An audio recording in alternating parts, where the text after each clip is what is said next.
I was born around dawn in Surrey on the midsummer solstice of '67, under the light of a full moon. Sorry, poetic license, no full moon. At the age of 8, we moved to Cheshire, and at the age of 9, I was introduced to what would become perhaps my first obsession, magic. My primary school headmaster, Mr. Clay, ran a magic club for the pupils, teaching them tricks and illusions, and he took me under his wing. For years I practiced obsessively, often alone in front of a mirror, to see what the audience would see.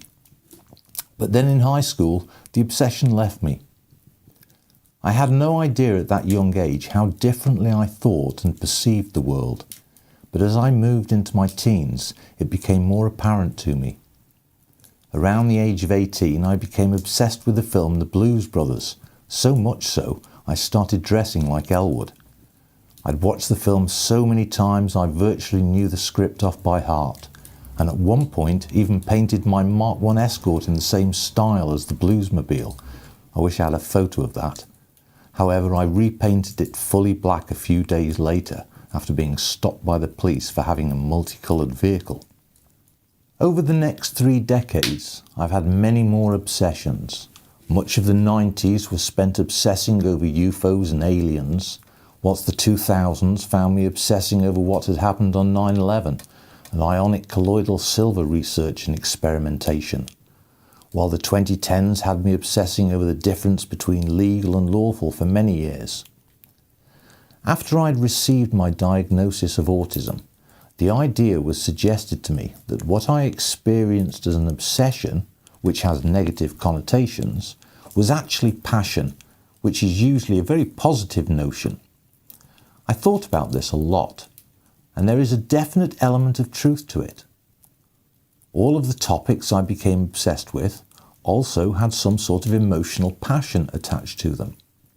Interestingly, with the power of retrospect, I can see that many of these stemmed from my underlying passion for truth.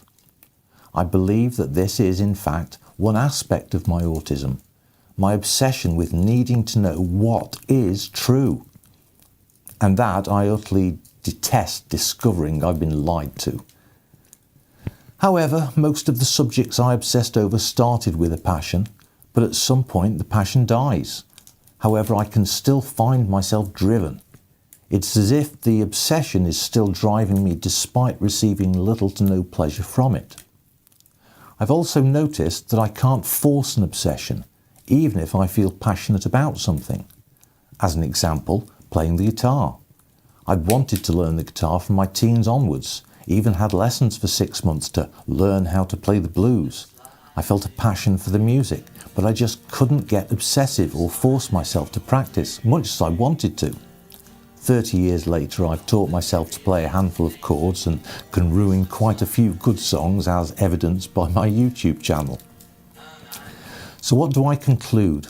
Looking back, I appear to need whatever obsessional thought is to really motivate and drive me.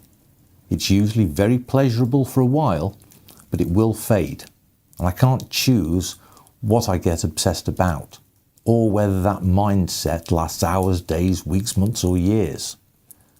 The bottom line for me, though, is that obsession and passion are distinct despite being intertwined, and that I love the times when I have something good to obsess over.